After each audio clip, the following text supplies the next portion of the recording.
Welcome to the Leading Second Podcast, a space to help church leaders thrive in the second chair.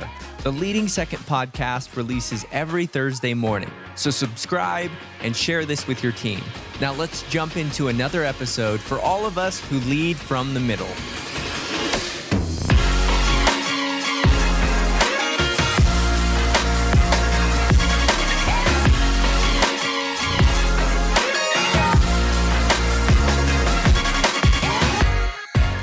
Hello and welcome to Season 8 of the Leading Second Podcast. It's our honor to have you in this space with us today. Thanks for joining us. If you lead from the middle in any capacity, Leading Second is for you. I'm glad you're here. For this season of the podcast, our episode guides are going to be made possible by Pulpit AI. So if you want to find the notes and questions and conversation starters, you can go to leadingsecond.com/podcast and download the episode guide. You can use it with your team or for yourself to make each conversation go a little bit further. We would love it if you would help us make some noise about the podcast by sharing it with your team or posting an episode on social media, and of course, leaving ratings and reviews. It all helps to share the message and move the ministry forward. Now let's jump into the episode. All right, well, we have Canada in the house today. My friend James Pham from Coastal Church in Vancouver, British Columbia is joining us today. Say hello to everybody, James. Hey, so good to be on this Leading Second podcast, and what a privilege to be here with everyone. Man, we are honored. I'm so excited to get to know you a bit more today, but I already love your church and I'm excited to talk about that as well. Also have Joseph Kelley from our coaching team here to help me stump you and ask you some great questions. Say what's up to everybody, Joseph. Hello, everyone. Glad you're on the podcast today. Thanks for being here. Absolutely. James, I just have to start with your bio, first of all, because I greatly love and respect your church. First of all, I love Pastors David and Cheryl. They are a treasure, a gift to the body of Christ. But your church is this beautiful, expanding church in the Vancouver region. I love putting the spotlight on what God is doing in Canada right now. So tell us just a bit about your church, what God is doing. You have 10 locations. Come on, somebody. And then tell us a little bit about your role and what you do around the church. Absolutely. So I came to faith right here in Vancouver. Did not grow up in a Christian family, but I was a first-year student at the University of British Columbia doing my engineering degree. And at the end of it, just probably feeling depressed and wondering, what's the point of all this? It's got to be more to life. And through that, number of people that I connected with led me to Jesus, found the best thing, and felt a call to serve God in any way I can. And so was active in campus ministry, working in the marketplace for about 10 years before Pastor Dave and Cheryl came, and as the church was growing and saw some leadership potential in me, and invited me to join the ministerial team at Coastal Church. And that was 17 years ago now, almost, and the rest is history. It's been a fun ride. Wow. And you work with all of the campus pastors, campus development too. Yeah, that's correct. So in my current role, where we started going multi-site, and I've just love the franchising kind of to model the franchising side of ministry, and looking to see how we can do things more efficiently and effectively to go from one to multiple sites, but still retaining, the culture, the DNA of what Coastal Church is. And in doing that, when we went from one to many sites, you have the role of not only looking at the facilities, the location, all the logistics around that, but more importantly, training our leaders, training those that would lead and run our campuses. Beautiful. Well, number one, I love what God is doing in your nation right now. So much of the conversation currently in North America gets into tariffs and trade and governments and all that. And I'm like, no, we have to look way under the surface. God is doing great things in our nation and yours right now. It's a good time to be stewarding God's house. And I love what God is doing in your church. So I'm excited for this conversation today. And today we're going to have what we call an inside the second chair conversation. As a thoroughbred, lifelong second chair leader, I want to spend the rest of my life supporting my pastor and pastors all over the world. I'm really curious about how great second chair leaders approach their day, or the mindsets that have guided us to staying healthy in the second chair. So that's what we're going to do today. And I guess my first question in that vein is going to go right to the morning. I'm always curious, what do leaders do right when they wake up, right? Like when your feet hit the floor in the morning, what's the first thing that you're doing, my friend? Wake my kids up and get them to go to school. and they're like teenagers. They're not even little ones. And sadly, that's kind of, as I'm reflecting on that, it's like, oh no, am I still doing that? So, but that's funny.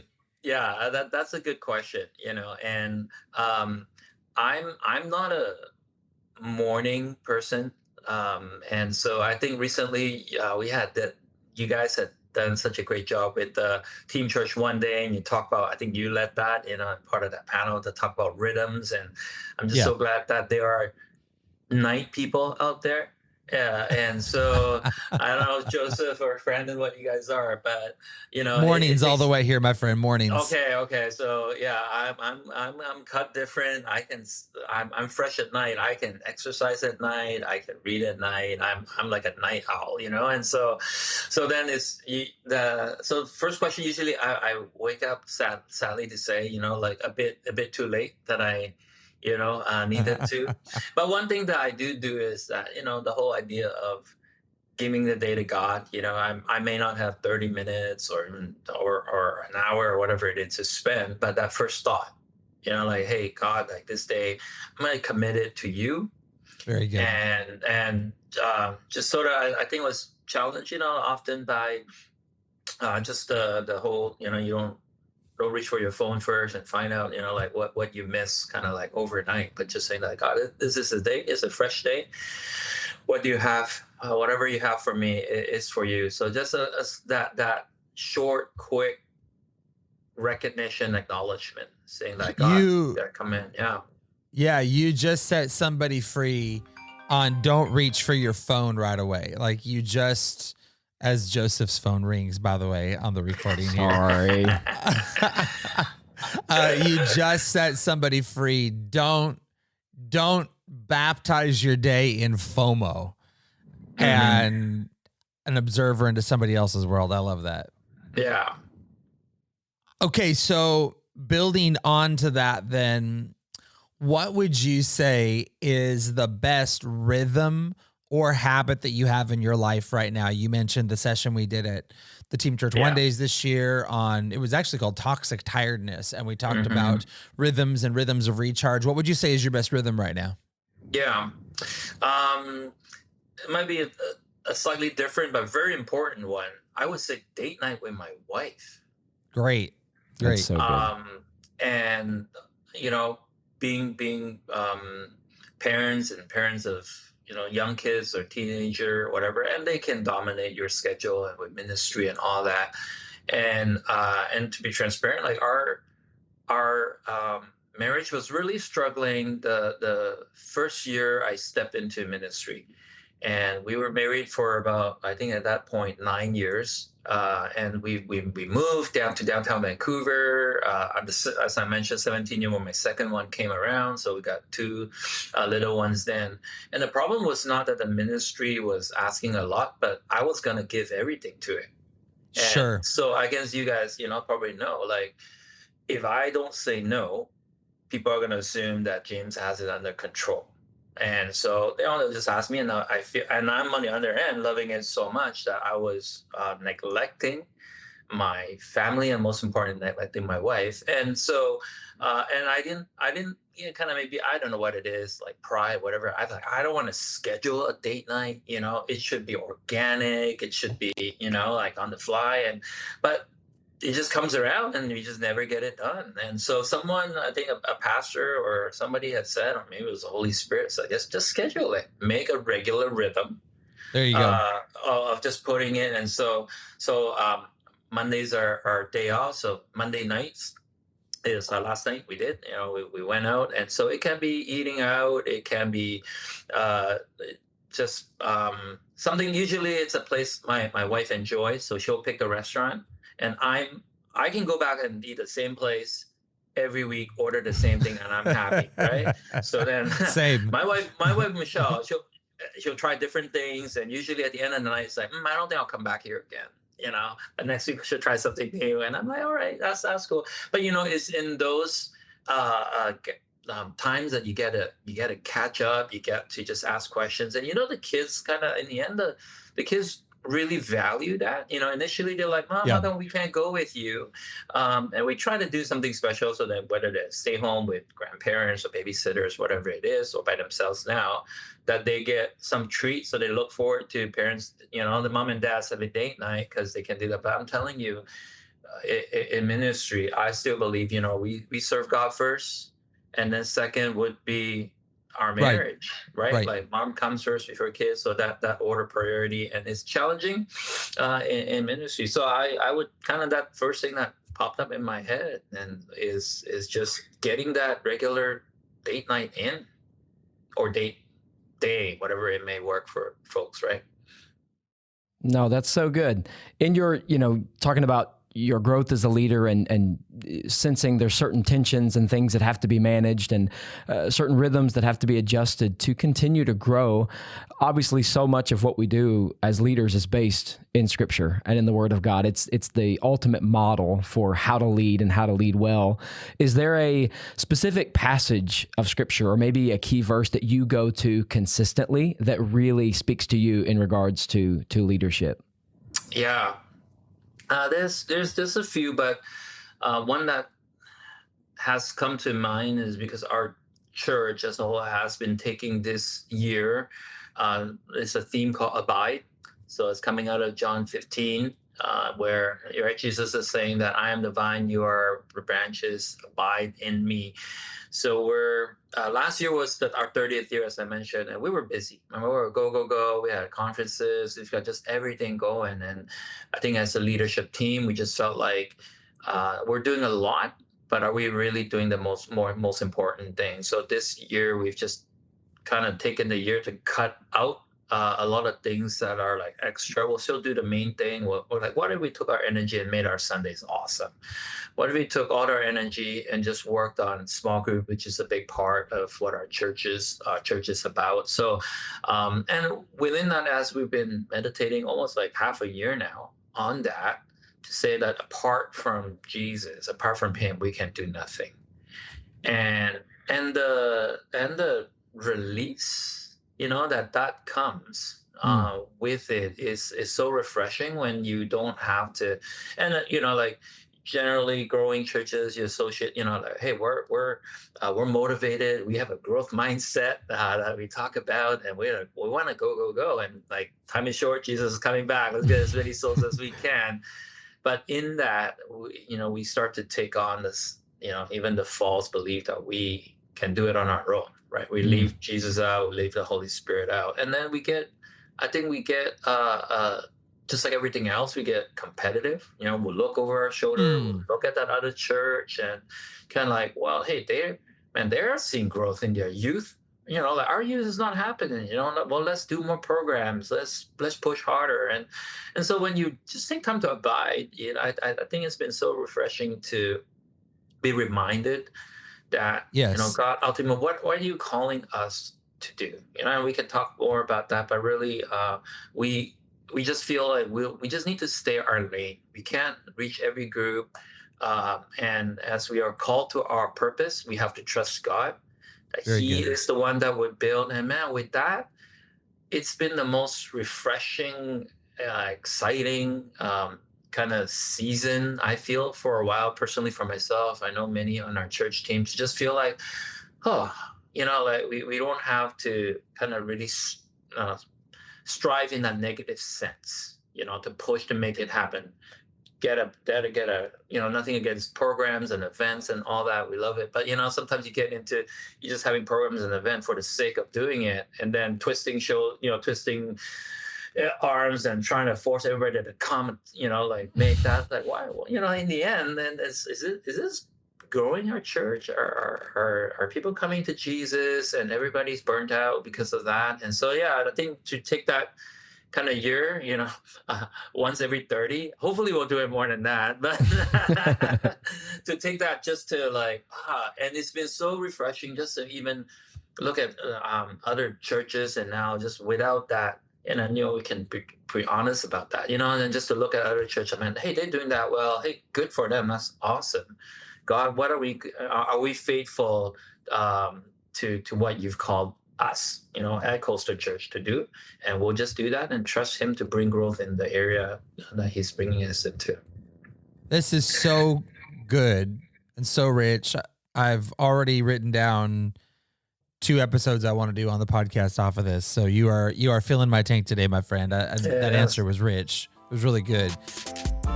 Are you ready to level up your leadership? Leading Second coaching groups are a 12-month journey designed just for second chair leaders who are ready to grow deeper, lead stronger, and stay planted in the calling God's placed on their life. Through monthly coaching calls, in-person experiences like the Leading Second Summit and our Leadership Practicum, and deep connection with other leaders across the country, you won't just grow, you'll build lasting momentum in your calling. You'll get equipped, challenged, and encouraged, and you'll walk away with the tools and the friendships that will impact your leadership for years to come. Spots are limited, so head to leadingsecond.com/coaching-groups and apply today before they're gone. Let's talk now for a minute on the subject of authority.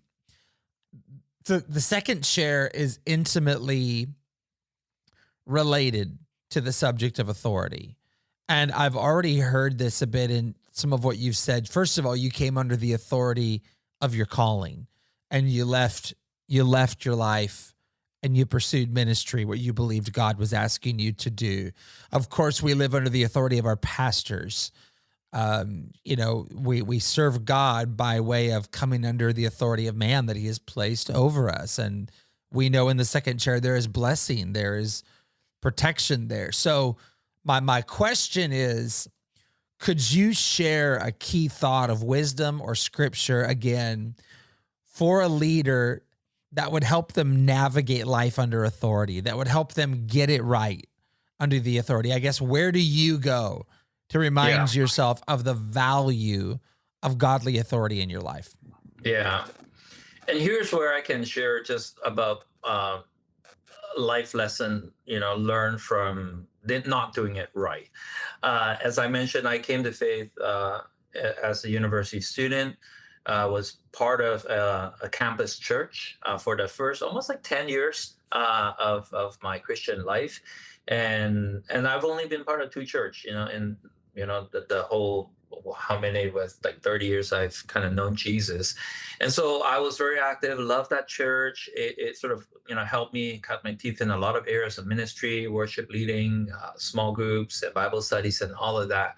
And it was a pastor-led church. And then, like different things changed within that church. And but one of the main thing was one of the pastors that was primarily the evangelistically minded one kind of had moved on, and the church sort of shifted to be more focused on prayer, and just, again, it lost its, I think, really that evangelistic side, which was my bet. And so in that time of frustration with the leadership, and here is, I'm sure, as I've talked to many, those are leading second, about what do you do when you're in that place when your vision of what God has called you to do doesn't line up, with the Right. senior leader, and I made the mistake of trying to change it. And so, in my limited view, I really, chalk it up to my own spiritual immaturity. Here I am, maybe like 7 or 8 years in ministry. It's not a large church per se, but the structure is there. Like God has called the lead pastor to be there with a vision that he or she needs to follow through on. And when that didn't line up, I made the false attempt, the wrong attempt to try to change that. I mean, as I was thinking about it, what if that leader did change it? Then I'm in a predicament now, like, well, who is the leader? If this Wow. leader followed, listen to the people, what do the people want? And we all know, if you're leading, that the people are fickle, and I Yeah. may want this, and if that leader changed, and so um, it was a lot of, I think we've talked to a lot of leaders that are in that place, and they have to navigate, leaving a church, and I wanted to leave as well as I could, and then there was a season I was kind of like in no man's land, and that was one of the probably saddest season in our lives, and we sort of homeless in a sense. But of course, we prayed, and then kind of felt like that season was Abraham just wandering, that there was a promised land. We didn't know what it was. And we ended up, after going to many church at Coldstone, not knowing that that's eventually would be where God will want me to serve. But I since made that lesson, and to say that I love sitting under a senior pastor, a pastor-led church. They're different models, they're not right or wrong. It's just different. But I like that. But I would say to myself, anytime that I am not confident of the vision of my lead pastor or his competency, his character, instead of trying to change it, I'm going to go. I'm Wow. going to trust that God, He's calling me to serve That's it. my lead pastor's vision. And if that changes, I'm not going to ask him or the church to change their vision for me. I'm going to trust that, okay, be prayerfully about that. And so, having said that, of course, in the last 17 years, working closely, with Pastor Dave and Cheryl, and our church, we're a family. And really, we've grown from one to now, 10 different locations, and in that we're still very much like Pastor Dave and Cheryl, they're like spiritual mom and dad, spiritual mom and grandparent, and they buy Christmas gifts for our kids every year. They don't pick it up, and so it's not like hire and fire, see you later. Wow. It's everybody's in. We don't say coastal for life, but it's kind of that, like, we really are slow to bring people in, but once you're in, you're there. And I've really purpose to say, hey, as as you get to know your mom and dad, there'll be those differences, and I'll have to navigate that, and in time they learn to trust me. And I think so that's one thing. It's just to keep myself in mind. And the others would be like, we don't know what our leaders, I think I've heard it said many times, we don't know what kind of wind our senior leader goes through. And the thought that, man, when I get there, in that chair, man, I'm going to make all these changes. I think that's a common fallacy, right? And so, but then you get there, you realize, oh man, like that I can make this decision because there's all these other factors I don't see now.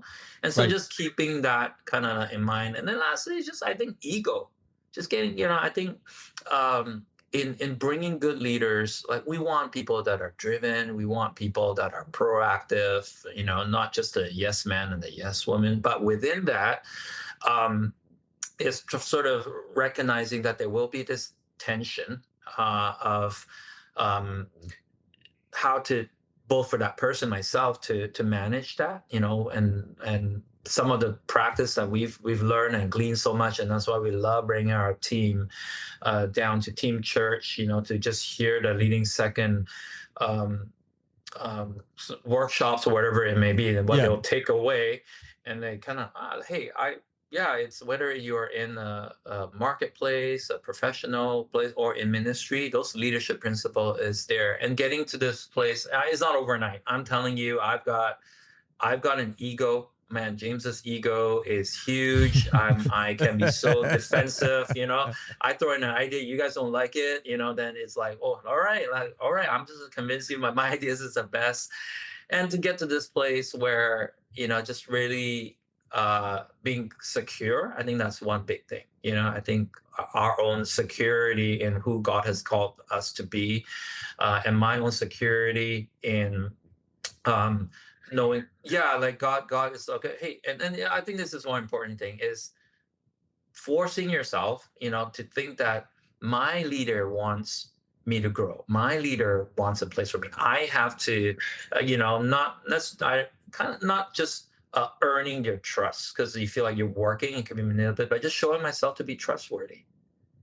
So am I the ones that when pastor says that, hey James, can you get this done? I'm like, all right, and I'm gonna no mess for him to clean up. Actually, recently Pastor Dave just said, hey man, James, I appreciate you because wherever I sent you, I never have to come back and clean it up. There's no mess. I can trust you to go, right? And so that starts from something small, right, to giving you a ministry area, a team, and a team of pastors and then it's not overnight. So now I walk through a lot with my team of campus pastors and navigate their egos. Now, they want to do this at their campus, and here I am telling them not just that you can't, but hey, let me explain to you why you can't just yet. But once we have that trust, you carry out what, like we ask you to do, you do that well, then, hey, guess what? Man, like down the road, like we're not going to check in on you. We just trust that you have a heart, and that does take time. So lots said there, Brandon. So yeah. Hey, why you got to come for our egos? Our ideas are the best ideas, James. Come Right? on, don't come for that. I love it. James, you said something earlier that I want to circle back and ask a question, and maybe you can give a little bit of clarity to this. One of the things you mentioned about your church is that you have a lot of first-generation Christians and first-generation believers, and obviously in your role, whether it's bringing on new campus pastors, new leaders, establishing new systems, it requires a lot of development of those leaders.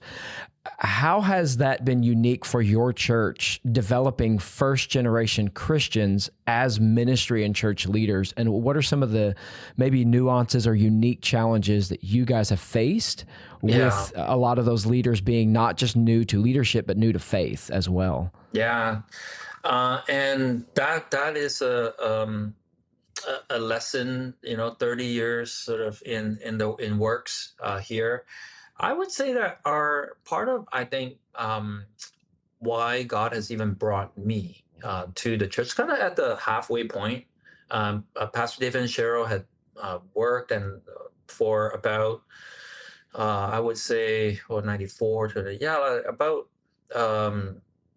15 years, and planning the church and getting a building. They started with meeting in hotels, rented sites to getting that, heritage building right in downtown Vancouver. But we were still one location, bit of a mom and pop model. Mom and dad just was kind of running everything. And the dynamics of Coastal Church is that a lot of these new believers would be downtown. They would come from all over the world. But as their family grew, they're looking for more space. They can't afford, a family of 3, 4, 5, 6, whatever it is, in a tiny little apartment downtown. So they'll start moving out. And that's really the thrust of why we went multi-site. And as we started to move more towards, now this season, when we went from one to multi-site, then the whole area of leadership development became, a thing to focus on. And that's sort of, I think, really my the thing that I love strategy, part of it. Sometimes people ask, do you miss engineering, James? I'm like, you kidding me? I get to do more engineering now in ministry than ever before. Wow. Because we're in rented facilities. We're looking at how equipment and all that, but more importantly, people, the human resources, the leadership, how to develop them with the right DNA of our church, because all of our campus pastors really are homegrown, in a sense. Like we don't hire a lot from kind of outside, and no knock on the Bible school or anything like that, but a lot of times those with a Bible school degree to come in, with a clipboard, they're checking off, are you preaching the right way? Are you doing ministry the right way? I learned this in school and all that. And some will come with a good heart, but we haven't had a lot of, those with a submissive heart. So, but then we recognize that we needed leaders. And so I love that area of developing them. And I think it's that principle of stewardship, in terms of, hey, can I entrust you? We talk about small group. Can you lead a small group well? Because our model really is, or we are a video kind of with Sundays anyways. We're sort of a more video model where campus pastors would preach once or twice a month. So we're not looking to people to just, they must have the preaching gift, but we want people that campus pastors that love people, and so and on top of that, that they can also have that mindset of looking outside, that they're always reaching people, and so we love doing Alpha. And so those of you that are familiar with Alpha, we're an Alpha Hub Church.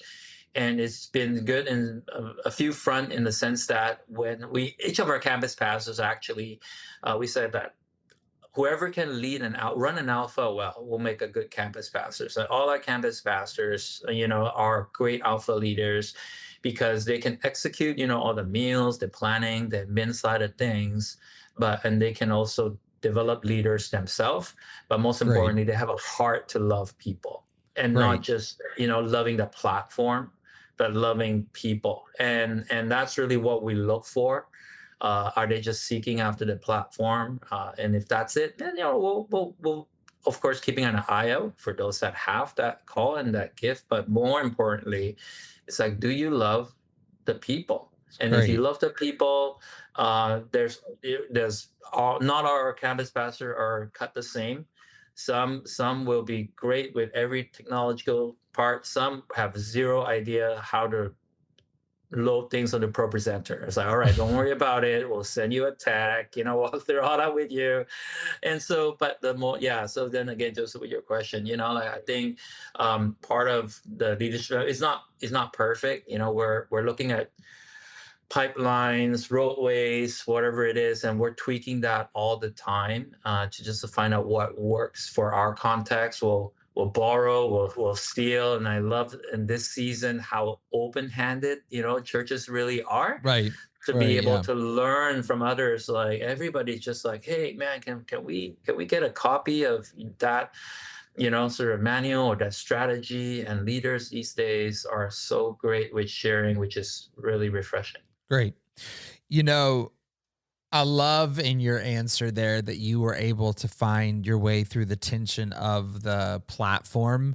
You in some ways, I guess, depending on your model, in some ways, a campus pastor, a location pastor is very much a platform role. I mean, they are leading huddles and leading a service on behalf of the pastor. So in one way, it is a platform role. I just have to call out, I love that you all developed a litmus test that had very little to do with the platform, so that you found people that don't just love the platform, because that is such a interesting tension in the second chair that I think we need to be talking more about.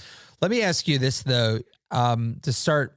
We've got a couple questions here to kind of start landing the plane. I have a question and I want to set it up for you.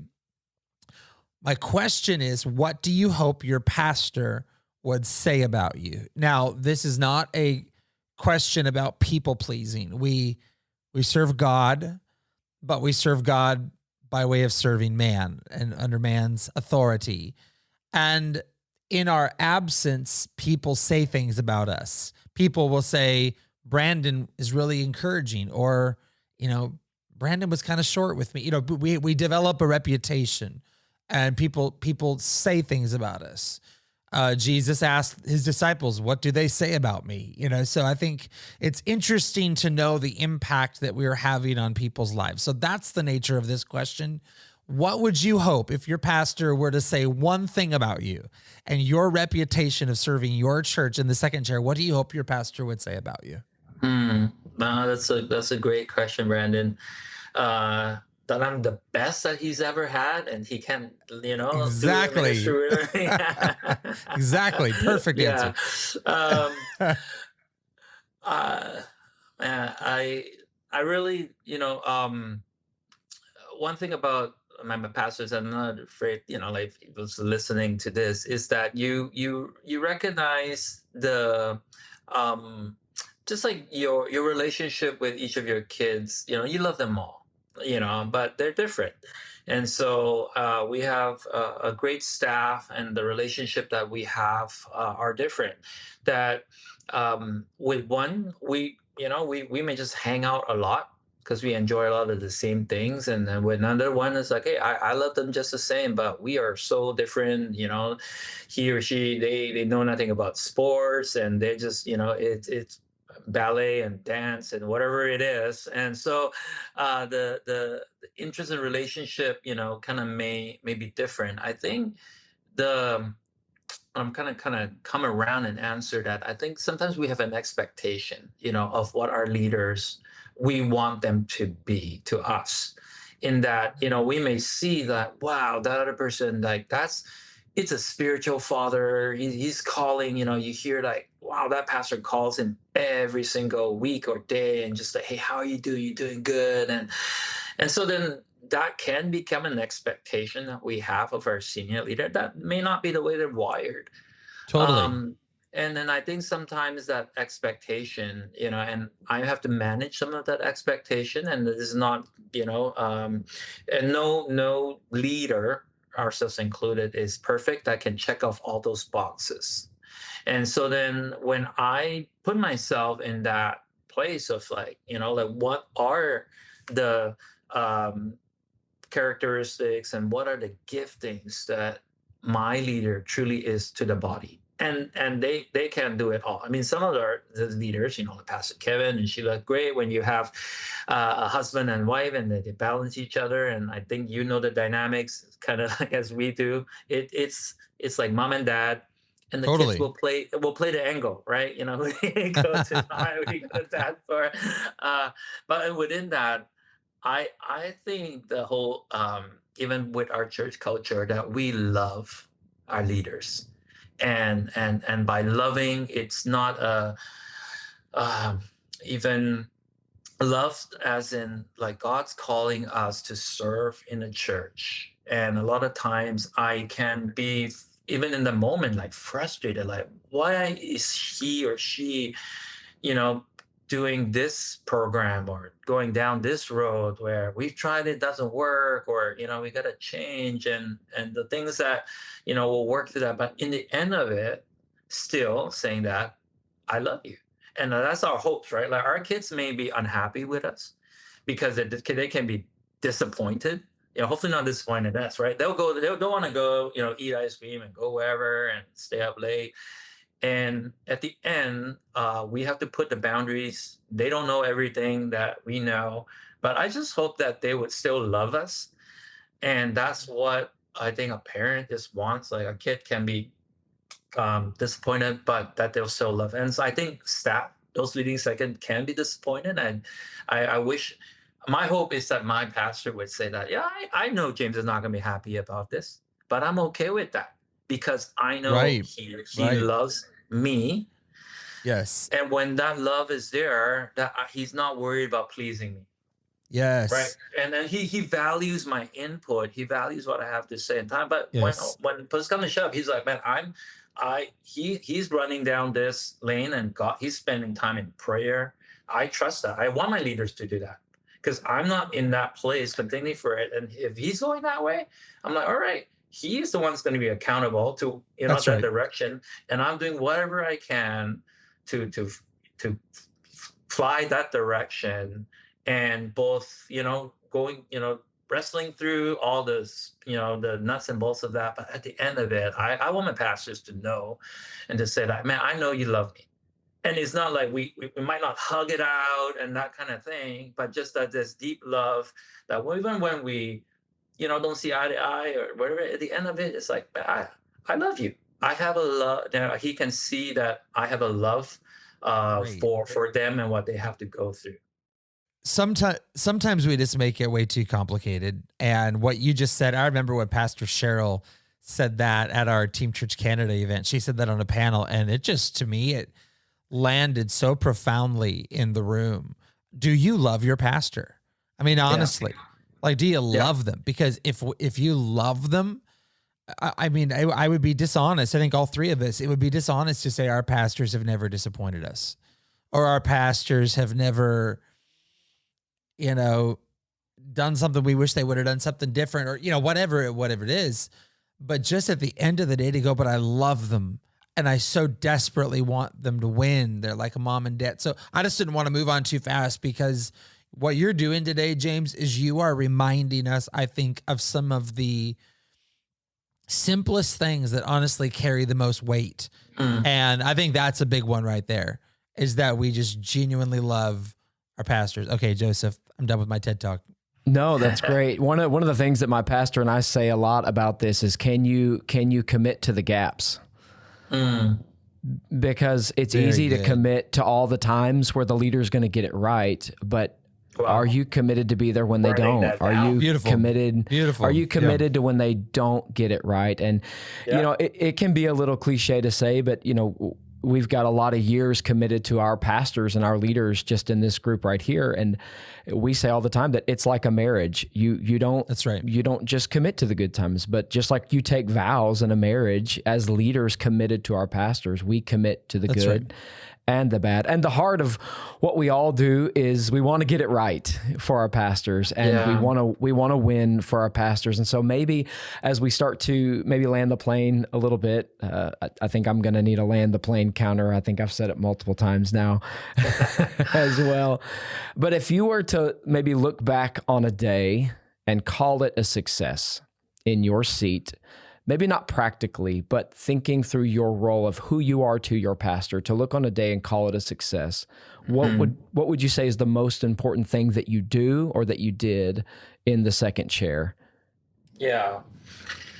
Wow. I think how my journey in ministry started, and it's unique in some sense, but I think it would be universal for everybody. And I think that's recognizing that there is a call on each of our lives that's beyond just the opportunities of the leader that we serve under. Ultimately we're called to God, and there's a calling on the leaders that we serve. But but then there's also trusting that as they're called to lead the church, that they, being good spiritual leaders, are valuing the call that each of the people that serve them. And as spiritual leaders, we talk about, hey, we don't want to be abusive just to find out, like, Brandon, your call is to serve my call. But it's like, hey, what is God's calling you to do? And to be in this place where there's a trust now, as our church moves into a season of not just building, but sending as well. And so we're not, and that's a shift, because, for a while we're building, but it's like, well, we want to keep every good, why are we sending away the best? But that could be what, as our kids, even, like, they get to, my kids are starting to leaving home to go for college. And now that whole season, I feel like our church is in that season now as well. But as I can look back and see how I never went to my pastor and says, I want to work for the church. I just felt a call for God. And I thought about right after college to jump into ministry, to serve on campus. That door didn't open. And so I worked in the marketplace for 10 years before Pastor Dave, invited me really to come in. And I can see that season of preparation, as I'm just faithful to follow God. What do you want? I'll just take this as a step at a time. I'm not pursuing that job. I'm not pursuing that. I'm just pursuing after God. And I'm not like one that would, journal and pray a lot. I'm just like, hey, what's in front of me? I'm just going to put my hand to it. And guess what? Leaders are seeing that. And so I think one of those profound days was that conversation, it was just a lunch kind of a meeting. it changed the trajectory of our life. And dare I say that down the road, maybe helped shape the trajectory of our church, being now that I'm on the lead team. I remember when I came on, I was one of the youngest staff to be hired at that time, and everyone that's been hired has been youngest since. Our kids were like the only kids, then. But then over the years, now is our Christmas party are full of kids, Yeah. and they're like Right. the oldest ones in the group there. So I think in all that, to recognize that from that very beginning, when we sat down to I never want to forget that, days when I'm frustrated or days when I feel like, like, God, does this really want you? What do you want from me? What do you want for our church? And just to remind them, hey, look, 17 years ago, um, your pastor, was praying and he helped you walk through the call I have for you. And to know that your leaders, to trust that there's a leader out there that we're serving, as if they're hearing from God, guess what? My calling, there's a place for that.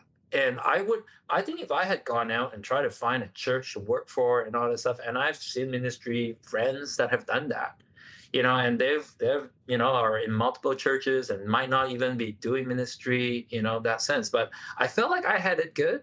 And I would ask Pastor Dave, like, wow, man, you did the hard miles. I just came along and I got paid and I just, caught the wave. Right. And Right. Yeah. Pastor Dave would just says that, hey, guess what? You were obedient. And Bible says obedience is better than sacrifice.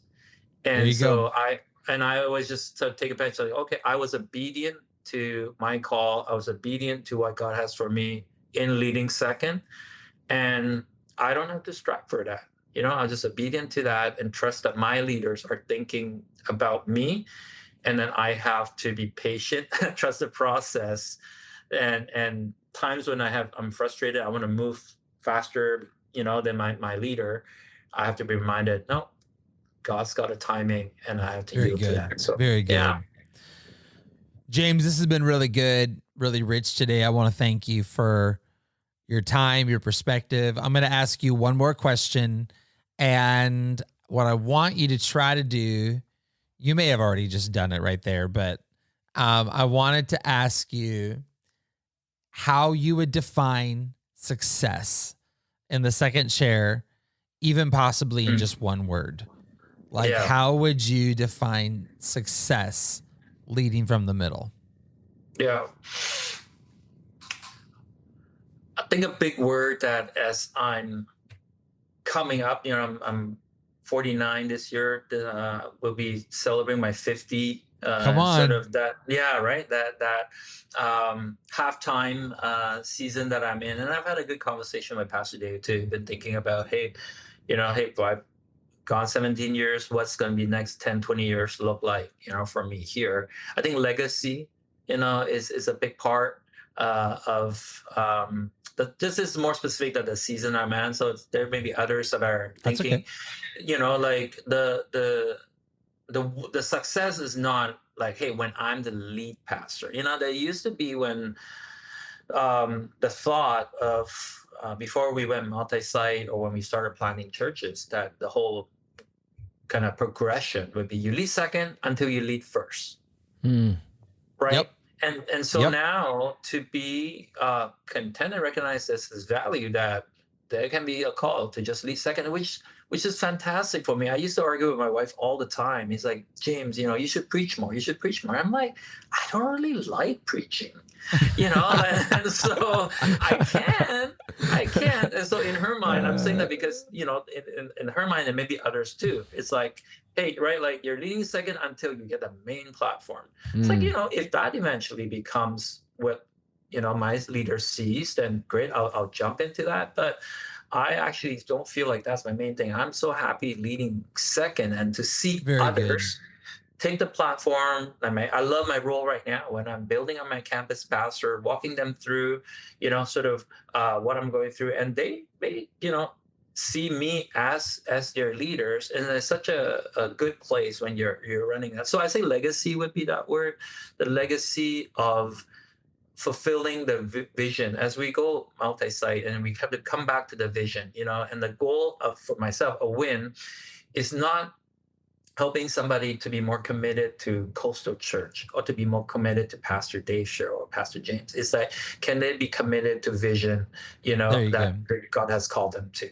And so we want to be a church that outlasts our own leadership. So then even when we move on, that are you still following Jesus? Are you still planted in a local church, whatever that church might be, that you are still following Jesus, building his house, part of his body. You go. And that would be success for me. Beautifully said, my friend. We're going to leave it there today, but I can tell we need to have you back because you're a gold mine. Thank you for your wisdom. Thank you for your perspective. And thank you for faithfully leading in the second chair and helping us have a view of that. We're grateful for you today. Yeah, it's a pleasure, guys.